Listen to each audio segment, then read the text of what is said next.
আসসালামু আলাইকুম ওয়া রাহমাতুল্লাহি ওয়া বারাকাতুহু। আমাদের ধারাবাহিক আলোচনা সহিহুল বুখারীর আম্বিয়া রাসূলগণ সম্পর্কীয় হাদিস, পর্ব নম্বর 3। সেখানে আমরা থেমেছিলাম আর সেখানে আয়াতের যে বিভিন্ন শব্দগুলির তাফসীর রয়েছে সেগুলি শেষ করেছিলাম। তাতে আব্দুল্লাহ বিন আব্বাস রাদিয়াল্লাহু তাআলা আনহুমা একটি শব্দের তাফসীর সম্পর্কে বলছে বাদিয়ার রায়, আয়াত নম্বর 27 সূরা হুদের। বাদিয়ার রায়, আল্লাহ রাব্বুল আলামিন এই নূহ আলাইহিস সালামের সম্প্রদায়, যাদেরকে নূহ আলাইহিস সালাম দাওয়াত দিয়েছিলেন এবং তাদের অধিকাংশই কুফরি করেছিল, দাওয়াত অমান্য করেছিল, আর তারা বিভিন্ন রকম বিরূপ মন্তব্য করত। তার মধ্যে তুচ্ছ তাচ্ছিল্য করা, মানসিক কষ্ট দেওয়া, এটা কাফের জালেমদের কাজ। শারীরিক, মানসিক সব দিক থেকে কষ্ট দেওয়া। তো তাদের যারা প্রধান আর যারা দেশের নেতা হয়, প্রধান হয় সমাজের, সমাজপতি হোক আর দেশের যারা শক্তিধর হোক, তারাই বেশি অহংকার প্রদর্শন করে আর তারাই সবসময় অপরাধের নেতৃত্ব দিয়ে থাকে। তারাই সবসময় যতগুলি অপরাধ হয় সমাজে বা দেশে, এখানে মুখ্য ভূমিকা কিন্তু থাকে যারা প্রধান, যারা নেতৃস্থানীয় ব্যক্তি। আল্লাহ তাদের অনিষ্ট থেকে রক্ষা করুন, তাদেরকে ভালো হওয়ার তৌফিক দান করুন এবং তাদের ভালো আমরা কামনা করি যে আল্লাহ আমাদের ভালো করুন তাদের মাধ্যমে, আর তার ক্ষয়ক্ষতি তাদের দিকে ফিরিয়ে দেন এবং তাদের হেদায়াত দান করুন। তো সে আয়াতগুলি তো রয়েছে,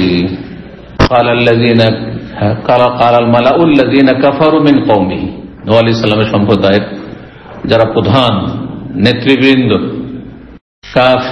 কাফের নেতৃবৃন্দ, তারা বলেছিল যে হে নূহ, মা নারাকা ইল্লা বাশারাম মিসলানা, তুমি তো আমাদের মতো মানুষ, তুমি মানুষ আমরা মানুষ, তো আবার তুমি কি করে আমাদের নবী রাসূল হয়ে গেলে?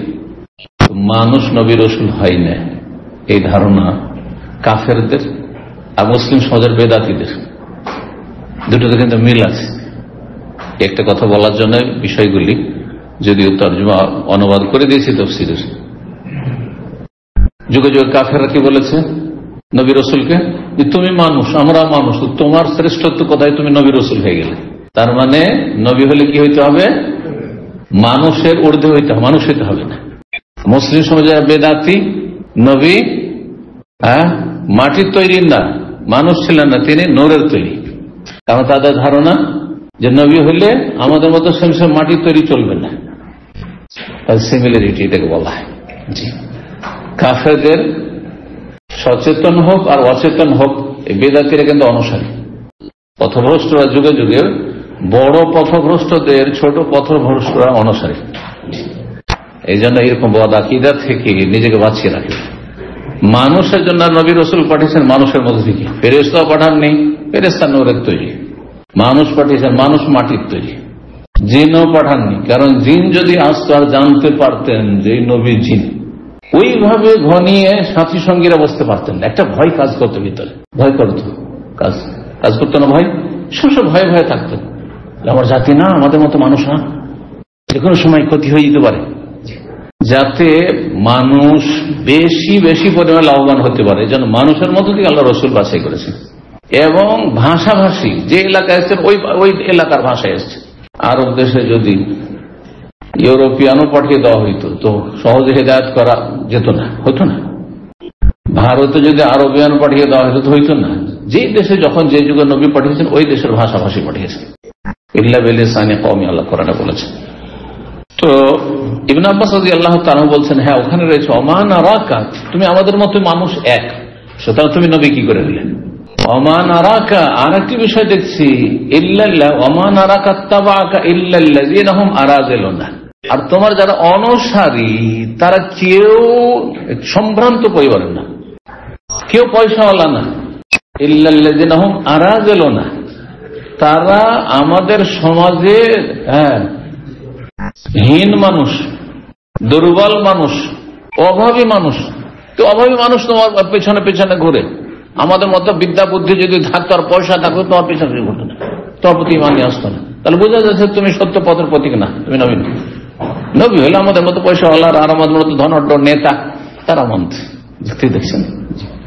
আম্বিয়া রসুলগণের প্রথম সারির যারা সাথী সঙ্গে হয়েছে, ইমান ইসলামের সহযোগিতা করেছে, সহি আকীদা এসে শিরক বিদআত থেকে সমাজের কমজোর লোকেরা এসছে, দুর্বলরা এসছে।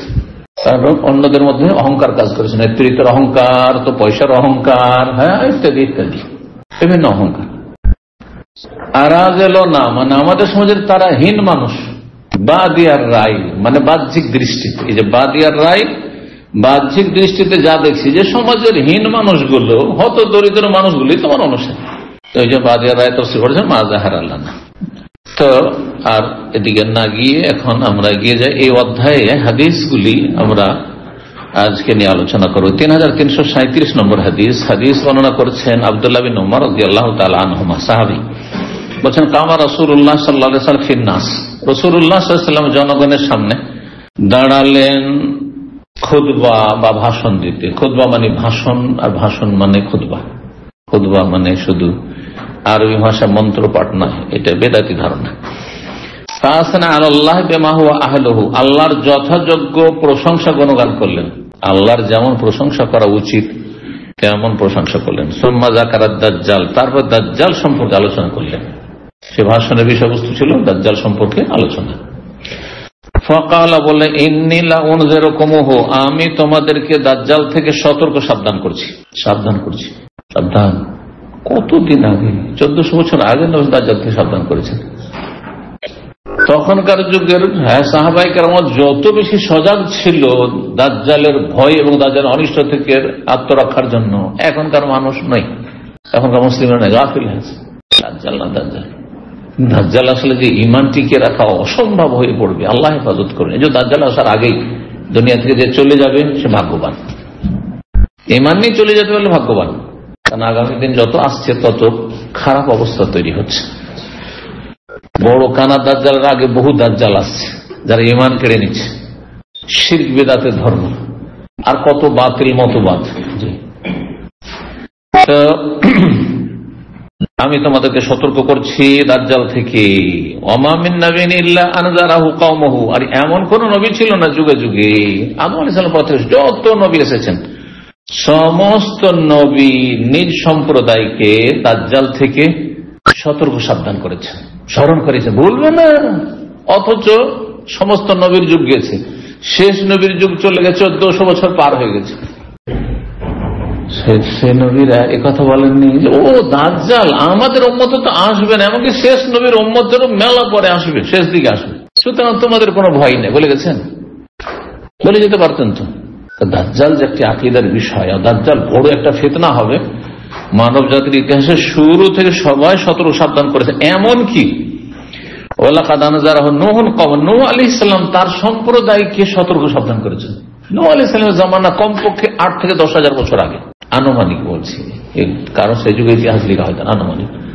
কারণ যেসব বিশেষজ্ঞরা লিখেছে ইব্রাহিম আলাইহিস সালামের যুগে হয়েছে 5,000 বছরের বেশি, আর যিনি লেখক লিখেছেন এই কথাটি, এই তথ্যটি, সেটা 100 বছর আগে, প্রায় কাছাকাছি মোটামুটি, বলছেন না?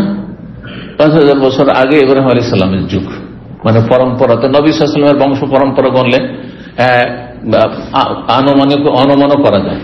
যদি আপনার 7 পুরুষ মতো নাম জান, তাহলে 7 পুরুষের যুগটা কত বছর আগে ছিল অনুমান করা যেতে পারে, অনুমান করা যেতে পারে, একটু কম আর বেশি।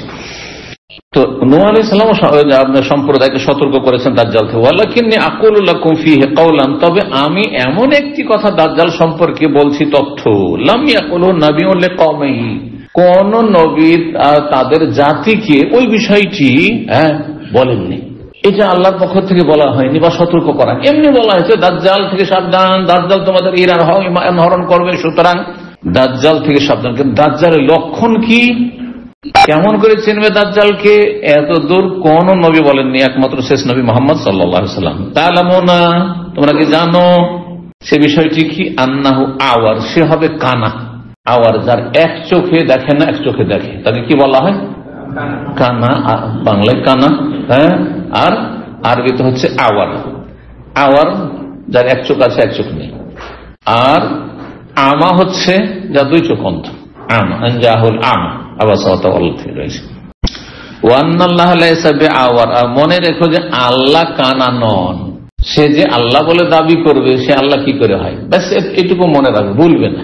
যখন এসে বলবে আমি আল্লাহ, দেখো আমি বৃষ্টি দিচ্ছি, আমি এই যে ফসল সাথে সাথে কি চাও, হ্যাঁ এই যে আমি একে মারলাম আবার জীবিত করে দিলাম, কোন খায় এখন, এগুলো দেখে ধোকা খাবে না, যেহেতু আল্লাহর কাজ, হ্যাঁ আল্লাহ রুবুবিয়তের কাজ করে যাচ্ছে। আল্লাহ ফিতনা স্বরূপ এইসব ক্ষমতা এই দাজ্জালকে দেবেন বা দিয়ে রেখেছেন। তো জেনে রাখো যে এই দাজ্জাল কানা হবে আর আল্লাহ রাব্বুল আলামিন কানা নন। 3338 নম্বর হাদিস বর্ণনা করেছেন আবু হুরায়রা রাদিয়াল্লাহু তাআলা আনহু, বলছেন ক্বালা রাসূলুল্লাহ সাল্লাল্লাহু আলাইহি ওয়াসাল্লাম আলা উহাদ্দিসকুম হাদিসান আনিদ দাজ্জাল, তোমাদেরকে একটি হাদিস বর্ণনা করব দাজ্জাল সম্পর্কে। মা হাদাসা বিহি নবিয়্যুন কওমাহু, কোন নবী তাদের সম্প্রদায়কে তাদের জাতিকে সে বিষয়টি বর্ণনা করেননি। সেটি হচ্ছে ইন্নাহু আওয়ার, দাজ্জাল হচ্ছে কানা, ওয়া ইন্নাহু ইয়াজিউ, দাজ্জাল আসবে দুনিয়াতে, মাহু বেমিসালি জান্নাত ওয়ান নার, তার কাছে জান্নাত জাহান্নামের মতো থাকবে, অনুরূপ থাকবে। আসল জান্নাত জাহান্নাম নয়, কিন্তু সেম জান্নাতের মতো দেখাবে, জাহান্নাম দেখাবে। এতে আরো বেশি প্রতারিত হয়ে যাবে দুর্বল ইমানের মানুষ, যাদের দিনের জ্ঞান কম কিন্তু আবেগী বেশি। ধর্ম করে এই না যে বেধর্মী, বেধর্মী গুলো তো যাবেই, বেদিন গুলো তো যাবে, নাস্তিক যাবে, বেদিন যাবে, বেনামাজি যাবে, যারা শিরকি বেদাতি আকীদা রাখে তা তো যাবে, কিন্তু যারা ধার্মিক তাদের মধ্যে যাদের দিন সম্পর্কে জ্ঞান কম, দিন সম্পর্কে জ্ঞান কম, আবেগী ধর্মকর্ম করে, এলেমের চাইতে আমল বেশি, এলেম শিখতে আগ্রহী নাই। আজকাল অধিকাংশ মানুষের স্বভাব হয়ে গেছে, একটা বক্তব্য 1 ঘন্টা কখনো শুনবে না, খুব বেশি ফরওয়ার্ড করবে, আবেগী বেশি বেশি পাঠাও, আমার স্ত্রী শুনুক, আমার মা শুনুক, আমার 14 গোষ্ঠী শুনুক। ওকে জিজ্ঞাসা করেন যে গোটা একটা বক্তব্য 1 ঘন্টা তুমি শুনেছো, বলছেন আমি শুনিনি। আজকালকার পরিসংখ্যান বলছে, বিশ্বের পরিসংখ্যান, এটা শুধু বাংলা ভাষী নয়, আরব মুসলিমদের পরিসংখ্যান বলছে, একজন মানুষ স্বভাবগতভাবে ধৈর্য ধারণ করে একটা ভিডিও বা একটা অডিও 4 মিনিটের বেশি শুনতে চায় না। 2-3 মিনিট হইলে ফেসবুকে অথবা ইউটিউবে 2-3 মিনিট হইলে আরে কত শুনবে, টেনে দিলেন, হ্যাঁ ওইটাকে টেনে দিলেন, দেখি আর নতুন কিছু দেখি। কত অধৈর্য হয়েছে মানুষ, কত তাড়া মানুষের, বাস্তব কথা। কিন্তু এটা স্টাডি বলা হচ্ছে যে ধৈর্য ধারণ করে আপনি নিজেকে পরীক্ষা করবেন যে আপনি যে ফেসবুক, যারা ফেসবুক নাড়াচাড়া করছেন অথবা ইউটিউব নাড়াচাড়ি করছেন, যে একটা বেশ ভালো আলোচনা, ভালো আলোচনা পেলাম, চলো 1 ঘন্টা আমি ধৈর্য ধরে শুনি, চলো আধা ঘন্টা 35 মিনিট শুনি, পাবেন না, পাবেন না। ইল্লা মাশাআল্লাহ, হয়তো খুব গরজ আছে, তারপরে শুনতে চাই না।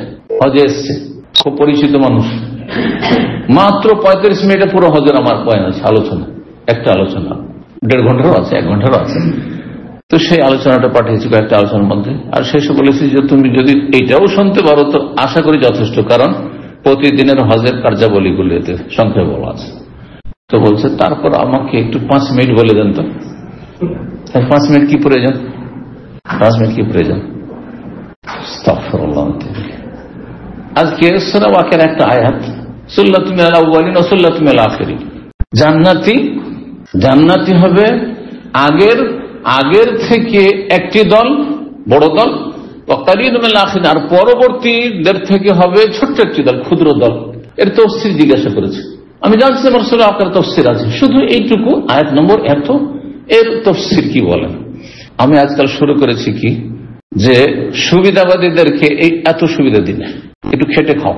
আমি খেটে লেখাপড়া করেছি, যার ফলে ওকে আমি সূরা, আমার অফিসিয়াল চ্যানেল আছে গোটা পুরো তাফসীর সূরা ওয়াকিয়া বের করলাম, তারপর বললাম আমি অফিসে বসে সকালে শুনলাম, ঠিক 27 মিনিটে গিয়ে আয়াতের তাফসীর আছে, মনে বোঝা গেছে। আমি লিখে দিলাম 27 মিনিটের পর থেকে শুনে নেবেন, ওকে হেদায়েত হওয়া উচিত। তারপর জিজ্ঞাসা যদি সংক্ষেপে একটু ভয়েসে বলে দিতেন, ওই যে কোশ্চিন কালেও না, আর কিছু চাইলেন, আমি উত্তর দিলাম না, এখন কত উত্তর দিই, ভালো করে শুনে। যদি এই জন্য যারা খুব কাছের, আমার নিয়মিত ফলো করে যারা, হ্যাঁ আলোচনা অথবা ফতোয়া মাসলা মাসাইল, তাদেরকে বলি যে আমাকে জিজ্ঞাসা করার আগে একটু সার্চ দিয়ে দেখবে তোমার বিষয়টা দিয়ে ইউটিউবে, আমার নাম মাসলা, আশা করি পেয়ে যাবে, 80% 90% পেয়ে যাবে। বাকিটা যদি না পাও তখন আমাকে বলবে, যদি থাকে তো আমি কিন্তু আমার আলোচনা থেকে দেবো বিগত, না থাকে তখন আমি বলে দেবো। বোঝা গেছে না? সুবিধাবাদী। হ্যাঁ, যে আপনাকে শুনতে হবে এখন 5 মিনিট ধরেন, আপনি চান যে আধা মিনিটে আমাকে প্রশ্ন উত্তরটা বলে দিই চমকে। না, এত সুবিধাটা ইসলাম শেখা যায় না। তাহলে দাজ্জালের ফিতনাতে ফেসে যাবে। এলেম যত থাকবে তত বেশি দাজ্জালের অনিষ্টতে বাঁচতে পারবে। তো আবেগে মুসলিম আজকাল আমি দেখছি আপনাদের মধ্যে কিতাব কালেকশন করছেন, পড়েন না। আমি বেশ কিছু লোককে জিজ্ঞেস করছি, আমাদের দিনী ভাই ছাত্রদেরকে, যে আপনি যে কিতাবগুলো তো জমা করেছেন, পড়েছেন? বুঝছেন আমি পাঠাবো। কার জন্য? বুঝছে আমারই আছে, আমার স্ত্রীর জন্য পাঠাবো, তারপর আমার বোনেরা আছে ওদেরকে পাঠাবো। আগে আপনি শিখেন, আগে আপনি পড়েন, তারপর পাঠান কি পাঠিয়েছেন না পাঠিয়েছেন। জি, আল্লাহ হেদায়েত দান করুন। তো বলছেন কোন হাদিসে ছিলাম? 38 নম্বর, 38, ঠিক আছে। বলছেন যে প্রত্যেক নবী সতর্ক সাবধান করে দাজ্জাল থেকে, কিন্তু শোনো আমি সতর্ক করছি, ইন্নাহু আওয়ার, সে দাজ্জাল কানা হবে, ইন্নাহু ইয়াজিউ, তার সাথে কি নিয়ে আসবে? জান্নাত জাহান্নাম সব থাকবে। জান্নাত জাহান্নাম দেখেই আপনি ফিতনায় পড়ে যাবেন, তাহলে তো আল্লাহ আবার জান্নাত জাহান্নাম নিয়ে চলে এসছে না, দেখবে যে কানা নাকি। দূরদর্শিতা লাগবে, চারিদিক থেকে এলেম হাসিল করতে হবে। 2-1টা এলেম শিখে নিয়ে ব্যাস আপনি ফতোয়া দেওয়া শুরু করলেন, অথচ দিনের সম্যক কোনো জ্ঞান নেই। এত সোজা বিষয় নয়। ফাল্লাতী ইয়াকুল ইন্নাহা জান্নাত, যেই জান্নাত সম্পর্কে বলবে, যেটা সম্পর্কে বলবে দাজ্জাল যে এটা জান্নাত, হে আন্নার, ও সে কি হচ্ছে জাহান্নাম। তার মানে তুমি যদি দাজ্জালের জান্নাতকে বিশ্বাস করো, তোমাকে জান্নাতে ফেলে সোজা জাহান্নামে চলে যাবে, জান্নাতে দিয়ে দিলে। আর যদি জাহান্নাম আগুনে ফেলে, চিন্তা করিও না, মানবে না। যখন দাজ্জালের প্রতি ঈমান নিয়ে আসবে না, আগুনে জ্বালিয়ে দেবো, ফেলে দাও আগুনে, সাথে সাথে জান্নাতে আল্লাহ দিয়ে দিবে তোমাকে, তুমি শহীদ হবে। বলছেন ওয়াইন্নী অনুযেরকম, আমি তোমাদেরকে সতর্ক সাবধান করছি, কামান যারা বেহে নূহন, যেমন নূহ আলাইহিস সালাম তার সম্প্রদায়কে সতর্ক সাবধান করেছেন, হাজার হাজার বছর আগে নূহ আলাইহিস সালাম সতর্ক সাবধান করেছে। সেটা আমাদের কি আজকাল আরো বেশি। এখন দাজ্জালিত আলোচনা শুরু করেন, কি আলোচনা করেন, সমসাময়িক আলোচনা করেন, এখন যে সমস্যা সে আলোচনা করেন। আরে আপনার ঈমান রক্ষা করেন, কি জাহান্নামে যাচ্ছে যেতে দেন জালেমকে, কিন্তু আপনি আপনার ঈমান রক্ষা করেন। জি, এটা আপনার সবচেয়ে গুরুত্বপূর্ণ। যেই বিষয়ে আপনার কোনো ক্ষমতা চলে না, সেই বিষয়ে বড় বড় ভাষণ দিয়ে অথবা বড় বড় লিখনি দিয়ে কোনো ফায়দা নেই। জাতির কি ফায়দা করে দিবেন আপনি? খুব বেশি তো জাতির কাছে হিরো, হ্যাঁ উনি এখানে মুখ্য ভূমিকা রেখেছেন, আর এরা তো সব নীরব থেকেছে।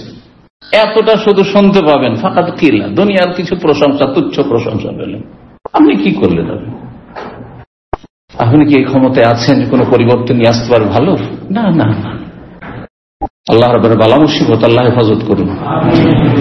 3339 নম্বর হাদিস বর্ণনা করেছেন আবু সাঈদ খুদরী রাদিয়াল্লাহু তাআলা আনহু, ক্বালা রাসূলুল্লাহ সাল্লাল্লাহু আলাইহি ওয়াসাল্লাম, রাসূল বলেন, ইয়াজিউ নূহুন ওয়া উম্মাতুহু, নূহ আলাইহিস সালাম হাশর মাঠে আসবেন আর তার উম্মত আসবে। প্রত্যেক নবী নিজ নিজ উম্মতের সাথে আসবে আল্লাহর কাছে। ফায়াকুলুল্লাহু তাআলা, তখন আল্লাহ বলবেন, হাল বাল্লাগতা নূহ, তুমি কি তোমার জাতির কাছে ইসলাম সম্পর্কে মেসেজ পৌঁছিয়েছো যথাযথ? তখন বলবে, হ্যাঁ আল্লাহ, এই রব্বে, হে রব, পৌঁছে দিয়েছি। ফায়াকুল উম্মতি, তখন তার উম্মতকে আল্লাহ জিজ্ঞাসা, উম্মত মানে যারা ঈমান নিয়ে আসেনি। তাহলে বোঝা গেল উম্মত 2 অর্থে ব্যবহার হয়, উম্মতে ইজাবা আর উম্মতে দাওয়া। মনে রাখবেন, উম্মতে ইজাবা মানে যারা ডাকে সাড়া দিয়েছে, এমন উম্মত যারা ডাকে সাড়া দিয়েছে, নবীর ডাকে সাড়া দিয়েছে, তার মানে যারা খাঁটি মুসলিম হয়েছে। তো নূহ আলাইহিস সালামের উম্মত এরকম, এইরকমই নবী সাল্লাল্লাহু আলাইহি ওয়াসাল্লামের উম্মত আবু বকর, ওমর, ওসমান, আলী যারা ইসলাম গ্রহণ করেছেন, এরা উম্মত ইজাবা, দাওয়াতে লাব্বাইক বলেছে, জবাব দিয়েছে, ইয়া রাসূলুল্লাহ কালেমা পড়ে নিলাম আপনার, ঠিক আছে। আর উম্মতে দাওয়া অর্থাৎ নবী সাল্লাল্লাহু আলাইহি ওয়াসাল্লামের দাওয়াতের ফিল্ড ক্ষেত্র, কিন্তু তারা ঈমান নিয়ে আসেন। আবু জাহাল, আবু লাহাব, ওতবা, শাইবা, রাবিয়া, যত কাফের যুগে যুগে আজকের বিশ্বের যত কাফের, হ্যাঁ সব উম্মতে দাওয়াতেরা, মানে এইটাই তো দাওয়াতের ফিল্ড। দাওয়াতের ফিল্ড আমাদের দিনের দাওয়াত কার জন্য? অমুসলিম হলে যত, হ্যাঁ অমুসলিম আছে, তারপরে মুসলিম সমাজের যত বেদিন আছে, ফরজ ওয়াজিব আদায় করে না, হারাম পাপে লিপ্ত আছে তারা দ্বিতীয় ক্ষেত্র। তৃতীয় ক্ষেত্র হচ্ছে মুসলিম সমাজের যারা মন গড়া ইসলাম পালন করছে, শিরক বেদাতের ধর্ম পালন করছে। এজন্য দাওয়াতের ফিল্ড হচ্ছে তিনটি। দাওয়াতের ফিল্ড হচ্ছে তিনটি। একটা হচ্ছে মুসলিম সমাজের বেদাতীদের দাওয়াত, হ্যাঁ নামাজি হয়তো, মুসল্লি, দাড়িওয়ালা, তাহাজ্জুদ গুজার, কিন্তু এদিকে মাজার পূজা করছে, না হয় মিলাদ করছে, না হয় কিয়াম করছে, ওই কোরআন খানি বক্সাচ্ছে, 40 করছে। এটা দাওয়াতের ফিল্ড। কারণ এরা খাঁটি মুসলমান হইতে পারেনি, ভেজাল যুক্ত ইসলাম পাবে, এই ইসলাম দিয়ে নাজাত পাবে না। সুতরাং এদেরকে জাহান্নাম থেকে বাঁচানোর চেষ্টা করেন। এরা অনেকটা এগিয়ে আছে কাফের চাইতে। কাফের কাছে ইসলাম পৌঁছানো কঠিন। সে আল্লাহ পরকালে বিশ্বাসী নেই, এরা আল্লাহ পরকালে বিশ্বাসী, ভয়ও করে, আল্লাহর সামনে কান্নাও করে, কিন্তু ইসলাম বুঝে না বেচারা, মিসকিন, হতভাগা। আর 2 নম্বর ক্ষেত্র মুসলিম সমাজের যারা কুপ্রবৃত্তির অনুসারী, 5 ওয়াক্ত সালাত পড়ে না, রোজা রাখে না, হ্যাঁ তারপর যাকাত দেয় না, ফরজ ওয়াজিব আদায় করে না, হারাম নাজায়েজে লিপ্ত থাকে, সুদখোর, ঘুষখোর, বেঈমান, জালেম, হ্যাঁ তারা হচ্ছে আমাদের ক্ষেত্র। আর আরেকটি ক্ষেত্র যেটা বললাম অমুসলিম। ভালো করে মনে রাখবেন, যেহেতু আপনার প্রত্যেকে কিন্তু আপন আপন অঞ্চলে গিয়ে দিনের দাওয়াতের কাজ করবেন, আপনার নজরে দৃষ্টি যেন 3 শ্রেণীর পথভ্রষ্টদের উপর থাকে, যে এদেরকে জাহান্নাম থেকে বাঁচাতে হবে, এদেরকে জাহান্নাম থেকে উদ্ধার করে জান্নাতের পথে লাগাইতে হবে, যেমন আমি সিরাতে মুস্তাকিম পেয়েছি। জি, আল্লাহ তৌফিক দান করেন। এক শ্রেণীর লোকের আজকাল ধর্মের নামে মডার্ন, কিন্তু বলবো দাওয়াত মানে শুধু অমুসলিম। তার মুসলিম সমাজের আসল যে পুঁজিটাই গায়েব। একজন ব্যবসায়ীর সাথে তুলনা করা হয়েছে দায়ীকে বা দাওয়াতের কাজকে। একজন ব্যবসার একটা হচ্ছে লভ্যাংশ, ব্যবসা করে ব্যবসায়িক, আপনারা অনেকে ব্যবসা করছেন, লভ্যাংশ একটা, আর একটা হচ্ছে আসল পুঁজি। লভ্যাংশটা বেশি গুরুত্বপূর্ণ না আসল পুঁজিটা বেশি গুরুত্বপূর্ণ? আসল পুঁজি। আরে লাভ হোক আর না হোক, আমার পুঁজি ইনভেস্ট করেছিলাম 1 বছর আগে 1 লাখ আছে, সফল ব্যবসায় মাইনাস হয়নি, হ্যাঁ নিচে নামেননি, তাই না? মুসলিম সমাজের যারা বেদাতি আর মুসলিম সমাজের পাপী, কিন্তু মুসলিম তারা মোটামুটি আল্লাহ পরকালে বিশ্বাস রাখে, কম বেশি, নাস্তিক নাই। এরা হচ্ছে আমার আসল পুঁজি। এদেরকে গণনের সংখ্যা দেখাচ্ছে দেশে আমাদের 90% মুসলিম দেখাচ্ছে, কিন্তু আসলে কি 90% মুসলিম? 6% খাঁটি মুসলিম। নামাজি বের করেন, শতকরা 2টা বেরোবে না, তখন বুঝে গেছে না? সহি নামাজি বের করেন, মাইনাস হয়ে গেল। বেদাতি নামাজি সব অধিকাংশ, সহি নামাজ পড়তে দেয় না আমরা। তো এটা হচ্ছে আসল পুঁজি। এটা আসল পুঁজি, এর হেফাজত আগে করতে হবে, এটার গুরুত্ব বেশি দিতে হবে। আর যেটা অমুসলিমদের দাওয়াত, যে কেউ নতুন হয়ে ইসলাম গ্রহণ করলো, এটা আমাদের লভ্যাংশ। লাভ হইলে আলহামদুলিল্লাহ, যে 2-4-10 জন আসলো ইসলামে, আর না হইলে আলহামদুলিল্লাহ, লাভ হয়নি কিন্তু লস হয়নি, লাভ হয়নি কিন্তু লস হয়নি। আশা করি বুঝতে পারছেন। জি, তো দাওয়াতের কাজের ক্ষেত্রে নবী রাসূলগণের একটি মিশন ছিল, তাদের পেশাই ছিল দাওয়াত। খুব ভালো পেশা, এর চেয়ে ভালো পেশা পৃথিবীতে হতে পারে না। সে পেশা মানে নিয়মিত আমার মতো পেশা জরুরি নয়, আপনার পার্ট টাইম পেশা, পার্ট টাইম বুঝলেন তো, আপনার ওটা কাজ নাই কিন্তু মাঝে মাঝে করে নেন আপনি, এটাই প্রতিদিন 1 ঘন্টা, সপ্তাহে 1 দিন 2 দিন, এটা পার্ট টাইম দাওয়াত আপনার। এটা আম্বিয়া রাসূলগণের পেশা। এদিকে আপনি বিভিন্ন কোম্পানিতে কাজ করছেন, অথবা নিজের ব্যবসা বাণিজ্য রোজগার করছেন, আর কিছু করছেন, কিন্তু আপনার পার্ট টাইম দিনের কাজ লেগে আছে, কমপক্ষে এটা হইতে হবে, ফরজে কিফায়া।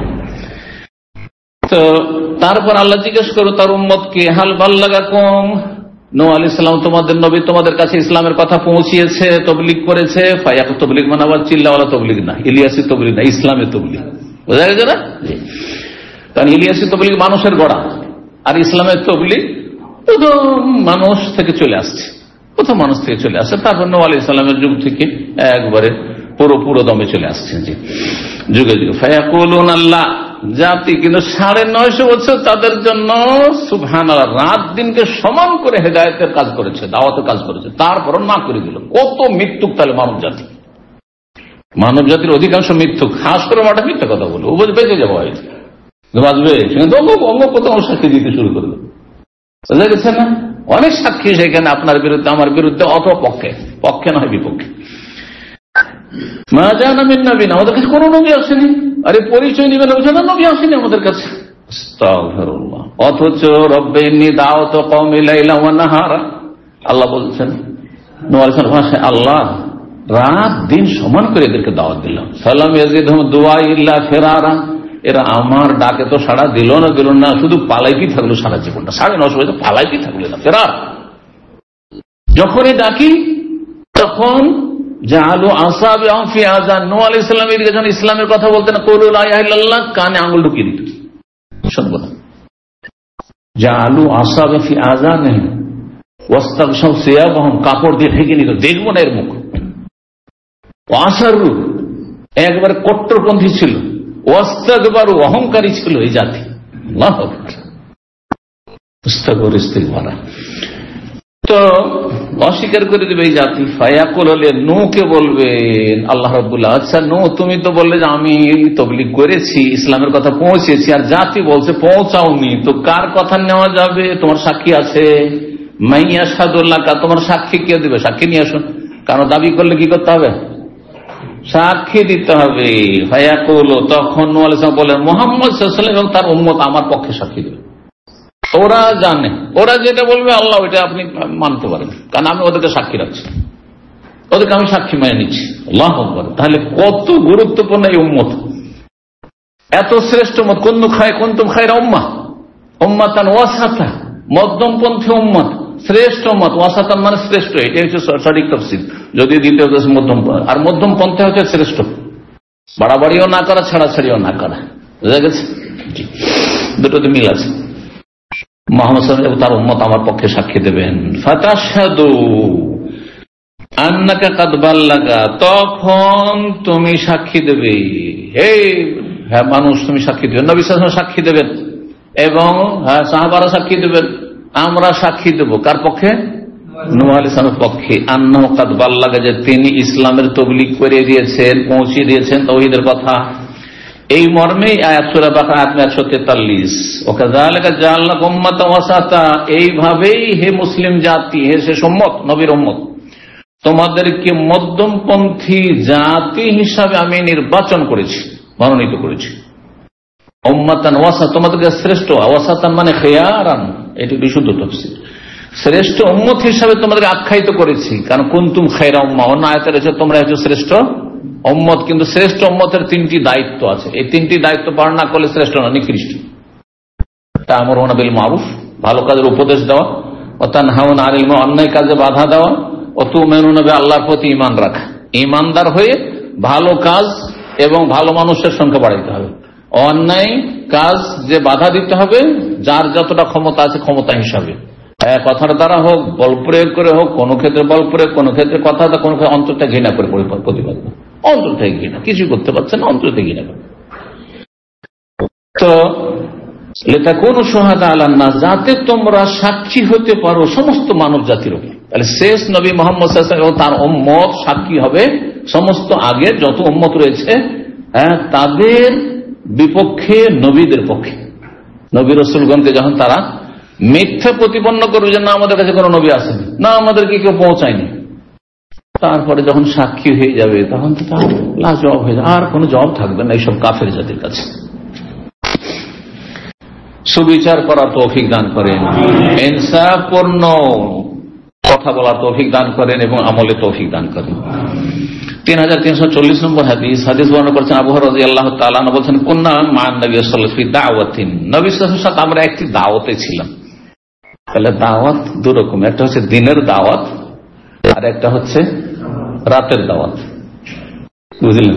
রাতের দাওয়াত মানে খাবার দাওয়াত, কারণ আজকালকার যেমন সাধারণত খাবার দাওয়াত গুলো রাত্রে হচ্ছে, এই জন্য ভুল কথা না। একজন বেদাতি কোন একটা মজলিসে বসে আছে, আর আমাদের কিছু দিনই ভাই না আছে, বুঝছেন না? তো কথায় কথা বলছে ওই সে বিদ্যার্থীটা যে আমাকে তো কোনোদিন দাওয়াত দেন না, আমাকে তো কোনো দাওয়াত দেন না, মানে খাবার দাওয়াত দেন না। তখন আমাদের একদিনই ভাই খুব সুন্দর জবাব দিয়েছে, আপনাদের জন্য কাজে লাগবে সেই জন্য বলছি এটা আর কি, যে আপনি আগে দিনের দাওয়াত কবুল করেন, তাহলে আপনাকে রাতের দাওয়াত দেবো। আপনি আগে আমার দিনের দাওয়াত মানে তাওহীদ সুন্নাতের দাওয়াত কবুল করেন, চলে ইসলামী সেন্টারে চলেন আর ইলম শিখেন, তৌহিদ প্রতিষ্ঠা করেন, শিরক মুক্ত হন, বিদআত মুক্ত হন, সুন্নত মোতাবেক জীবনযাপন করেন, নামাজ ধরেন আর পরহেজগারি অবলম্বন করেন, এসব বিদআত ছাড়েন, এসব চিল্লা ছাড়েন, তাহলে আপনাকে রাত্রের দাওয়াত দেবো, খাবারের দাওয়াত দেবো। এটা আমার নীতি, এটা আমারই নীতি বলছি, কিন্তু অন্যের মুখ থেকে নকল করলাম। জি, তা আপনারা ওইরকম বলবেন। কোন ভাই যদি বলে যে নামাজ রোজা করে না অথবা বিভিন্ন বেদাতে জড়িয়ে আছে, ভাই কোনদিন তো দাওয়াতটাও দিলেন না, বলে আগে দিনের দাওয়াত নেন, হ্যাঁ চলেন ইসলাম সেন্টার আমার সাথে, তাহলে রাতের দাওয়াত মানে খাবারের দাওয়াত বোঝা গেছে। তো দাওয়াত দুটো কি বলা হয়? দাওয়াত মানে কি আসলে শাব্দিক অর্থ? দাওয়াত মানে ডাকা, সহজ ভাষা আহ্বান করা। তো খাবারে ডাকা যেমন হয়, তার চেয়ে গুরুত্বপূর্ণ ডাকা হচ্ছে জান্নাতের দিকে ডাকা। আল্লাহু ইয়াদু ইলা দারিস সালাম, আল্লাহও ডাকছেন কোন দিকে? দাওয়াত দিচ্ছেন দারুস সালাম, মানে জান্নাতের দিকে ডাকছেন। বুঝা গেছে? আদু ইলাল্লাহ, আর আমরা আল্লাহর দিকে ডাকছি, আল্লাহর দিনের দিকে ডাকছি। বলছেন আমরা একটি দাওয়াতে ছিলাম, মানে খাবারের দাওয়াত ছিল, কিন্তু এটি খাবারের দাওয়াত ছিল। ফারুফিয়াত ইলাইহি জিরাউ, নবী সাল্লাল্লাহু আলাইহি ওয়াসাল্লামের সামনে একটি পায়া, একটি রান, কারণ আরবরা তো আমাদের মতো ছোট ছোট পিস করেন, এগুলো টুকরো টুকরো, পুরো একটা করে রান, হ্যাঁ একটা পাগোটাই আছে। তো একটা রান নবী সাল্লাল্লাহু আলাইহি ওয়াসাল্লামের সামনে কি করা হলো, হ্যাঁ ধরা হলো বা উঠানো হলো। ওয়াকানা তুজবহু, নবী সাল্লাল্লাহু আলাইহি ওয়াসাল্লাম কিন্তু খুব রান পছন্দ করতেন, রানের গোশত খুব বেশি পছন্দ করতেন, রানের গোশত পছন্দ করতেন বেশি। ফান্নাহাসা মিনহা, আবার এখান থেকে বলে যে নবী সাল্লাল্লাহু আলাইহি ওয়াসাল্লামের সুন্নাত হচ্ছে রান খাওয়া, যেমন আমাদের বেদাতীদের কাজে সব মিষ্টি সুন্নাত, হালুয়া খাওয়া, মিষ্টি খাওয়া নবীর সুন্নাত। আর তারপরে একটা কেসা গড়ে নিয়েছে, এক লোক তার ছেলে খুবই মিষ্টি খায়, চিনি খায়, ওই যুগে চিনি ছিল। আমাদের দেশের ওয়াইজ বক্তা জাহিল গুলো বক্তব্য করে যে খুব চিনি খেত বাচ্চাটা, বাচ্চারা কি খেত? খুব চিনি খেত। জানেন না, জান না কিসা, বক্তাদের কিসা এগুলো, কম বক্তা এগুলো, কম বক্তা এগুলো। তো তারপর নবী সাল্লাল্লাহু আলাইহি ওয়াসাল্লাম বলছেন যে এক সপ্তাহ পরে আসি। ফিরিয়ে পড়ে কিচ্ছু বললেন না, বলে এক সপ্তাহ আমার ছেলেটাকে একটু নসিহত করেন, তো খুব চিনি খাচ্ছে। তো এক সপ্তাহ পরে আসি। এক সপ্তাহ পরে যখন নিয়ে গেছে ছেলেটাকে, ওই হিসাবে মানে যে হিসাবে ডেকেছেন নবী সাল্লাল্লাহু আলাইহি ওয়াসাল্লাম, বলছে বাবা চিনি খেতে নেই, তুমি চিনি খেও না। বলে ইয়া রাসূলুল্লাহ, এই কথাটা তো গত সপ্তাহে বলে দিতে পারতেন, এই কথাটি যখন বলবেন তো আবার 8 দিন পরে আমাকে কেন বলেন যে এসো? বলছে আসলে আমার চিনি খাওয়া খুব নেশা ছিল, অভ্যাস ছিল, তো ভাবলাম আমি আগে ছাড়ি আর তারপর তোমার ছেলেকে বলবো। কত বড় বেয়াদবি নবী সাল্লাল্লাহু আলাইহি ওয়াসাল্লামের সাথে, চিন্তা করুন তো। আমিও যদি মনে করি আলহামদুলিল্লাহ যে এক্ষুনি একটা কিছু ছাড়বো, অসুবিধা আছে? এমনকি ভাত খুব প্রিয়, ভাত না খেলে তো বাঙালি হইতে পারবো না, ঠিক না? হ্যাঁ, সারা জীবন ভাতই খেলাম, একসময় তো 3 বার, তারপরে কমে 2 বার, আর এই 5-7 বছর থেকে 1 বার, আর তারপরে সেটা পরিমাণ কমতে কমতে ধরেন নামতে আসতে। তারপরে যদি বললেন যে ভাত ছাড়, এক্ষুনি ভাত ছাড়তে হবে, আলহামদুলিল্লাহ ছেড়ে দিলাম, অসুবিধা কি? বৃহৎ স্বার্থে ছেড়ে দিলাম, যদি কোনো বৃহৎ স্বার্থ থাকে। বুঝছেন না? বুঝছেন না? আর নবী সাল্লাল্লাহু আলাইহি ওয়াসাল্লামকে 8 দিন লাগবে চিনি ছাড়তে। হ্যাঁ, বেয়াদবির একটা সীমা আছে এইসব কম বক্তাদের। এইসব হচ্ছে আমাদের দেশীয় ওয়াজ। আমি মন গড়া বলছি না, এগুলো হচ্ছে আমাদের দেশের ওয়াজের নামে জালিয়াতি, ধর্মের নামে জালিয়াতি, জি, যার ফলে দেশের মানুষ হেদায়েত পায় না। জি, দেশের মানুষ হেদায়েত পায় না। আল্লাহ তাদের অনিষ্ট থেকে রক্ষা করেন। নবী সাল্লাল্লাহু আলাইহি ওয়াসাল্লাম ফানাহাসা মিনহা নাহসাতান, সেই রাম থেকে বা পায়া থেকে কি করলেন? পায়া তো আসলে বলা হয় যেটা গোশতবিহীন, কিন্তু সেই পায়া না, রাম সহ গোশত সহ, তাতে 2-1টা কামড় দিলেন, মানে কামড়ে খেলেন, তাহলে বড় পিস, আর সেখান থেকে একটু কামড়ে দাঁতে কামড় দিয়ে খেলেন।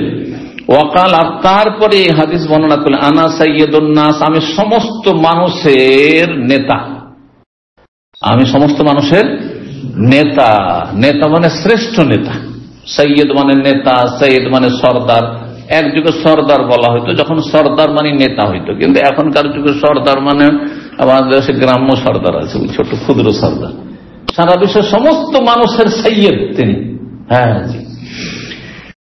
তো ইয়াউমাল কিয়ামা, কখন? কিয়ামতের দিনে, কিয়ামতের দিনে। তারপরে বলছে হাল তাদরুনা বিমান ইয়াজমাউল্লাহুল আউয়ালিন ওয়াল আখিরিন, তোমরা কি জানো যে আল্লাহ রাব্বুল আলামিন প্রথম পূর্ববর্তী মানুষকে আর আখিরে পরবর্তী মানুষকে জমা করবেন, একত্রিত করবেন। হ্যাঁ, কি অবস্থায় এবং কোথায়। বেমান ওই সব লোক সম্পর্কে জানো, বেমান তোমরা কি জানো? বেমান এমন লোকদের সম্পর্কে যাদেরকে আল্লাহ জমা করবেন, তারা হচ্ছেন পূর্ববর্তী সমস্ত মানুষ, আদম থেকে শুরু করে আর পরবর্তী সমস্ত মানুষ। কোথায় জমা করে? ফি সাইদিন ওয়াহিদিন, একই সমতল প্রান্তরে, একটি সমতল প্রান্তরে। চিন্তা করুন তো, আজকের সারা বিশ্বের মানুষ নয়, মাত্র 20 লক্ষ হাজি আরাফায় আর মক্কায় আসছে, রাস্তায় চলাফেরা করার কোনো জায়গাই পাওয়া যায় না। হ্যাঁ, উঠা বসারই জায়গা নেই। কি অবস্থা হচ্ছে, হচ্ছে না? হচ্ছে না, মাত্র 20 লক্ষ এসছে। আচ্ছা, যদি চিন্তা করুন, যদি সারা বিশ্বের সমস্ত মুসলিম উঠে চলে আসে, কাফের গুলো বাদ দেন, মুসলিম পার্সেন্টেজ কত হবে দেখি আপনাদের অনুমান।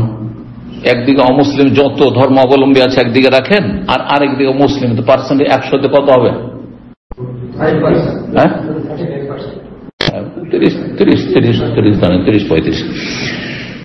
তো এই 30% লোক যদি উঠে আসে, তো গোটা সৌদি আরবের জায়গা হবে, গোটা বাংলাদেশের জায়গা হবে, গোটা ভারতের জায়গা হবে না, ঠিক না? তো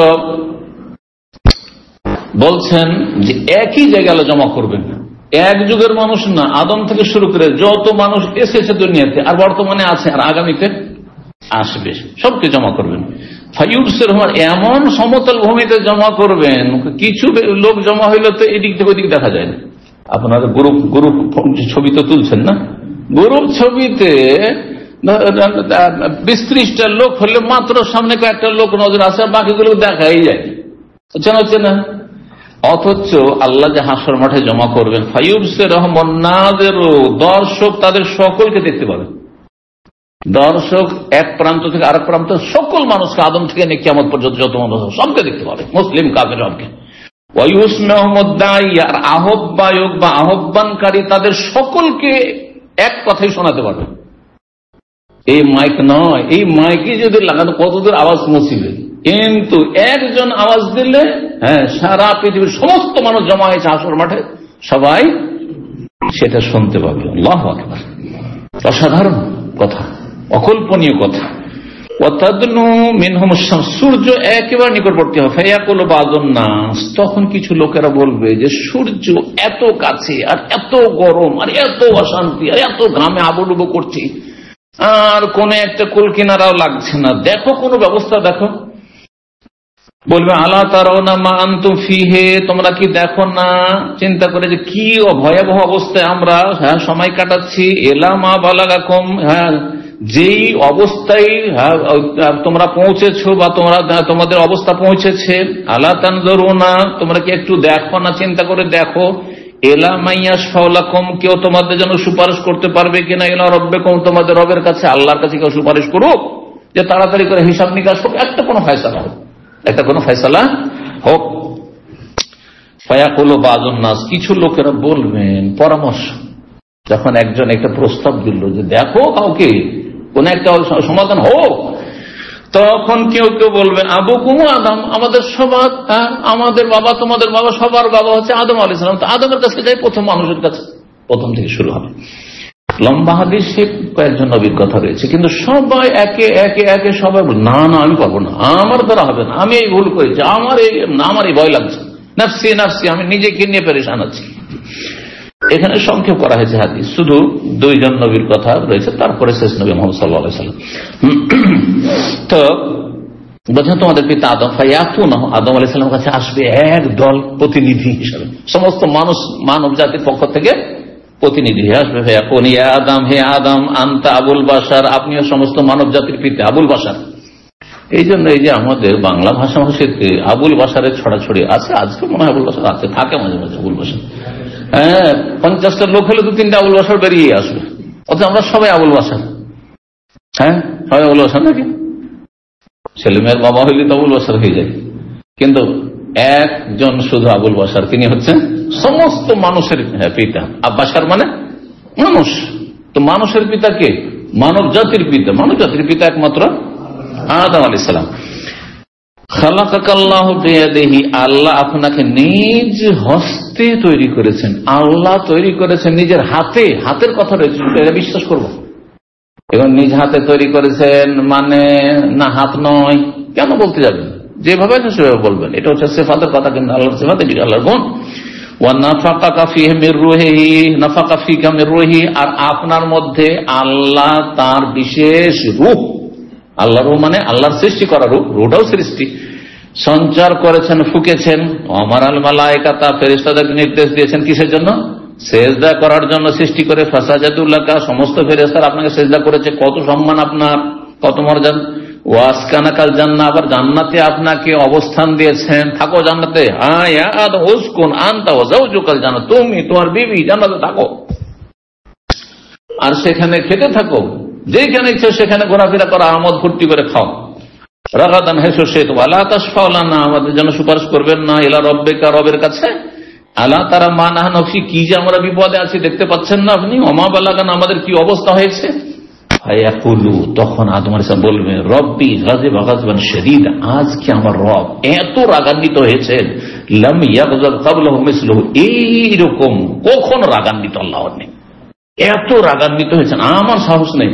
ওয়ালা ইয়াগযাব বাদাহু মিসলুহু, আর এইরকম রাগান্বিত মনে হয় আল্লাহ আর কখনো হবেন না। ওয়া নাহানি আনিশ শাজার, আমার ভুল হচ্ছে যে আমাকে আল্লাহ বলেছেন জান্নাতে সব খাও দাও, কিন্তু ওয়ালা তাকরাবু হাযিহিশ, এই গাছের কাছে যাবে না। কিন্তু আর ওই ঠিক করে ফেললাম আমি, নিষেধ না করলে হয়তো যেতেন না। এই জন্য যেটা একটা এখানে মূলনীতি, যদি কোন সমাজ কোন পাপ না জানে ওদেরকে বলতে যায় না। বাংলাদেশে ধরেন ডিএকশন জানেন না, আবার সৌদি আরবের ডিএকশন নাম শুনে গিয়ে গল্প শুরু করলেন, করতে যাবেন না। না হলে ওখান থেকে প্রবাসী কি আসবে আর এসে সৌদি আরবের ডিএকশন ছিল, এখন আছে কিনা জানি নাই, মনে হয় আছে, এখনো আছে, তো না গল্প করবেন না। আচ্ছা, সৌদি আরবে কিছু বাঙালি আছে থাইল্যান্ডি, একসময় থাইল্যান্ডি লটারি হতো, এখন তো মেলা লটারি মনে হয়, তাই না? খেলে অনেক দেশের মানুষ প্রবাসে আসছেও জানে না, আপনি ওর সাথে গল্প করবেন না, নেগেটিভ গল্প করবেন না।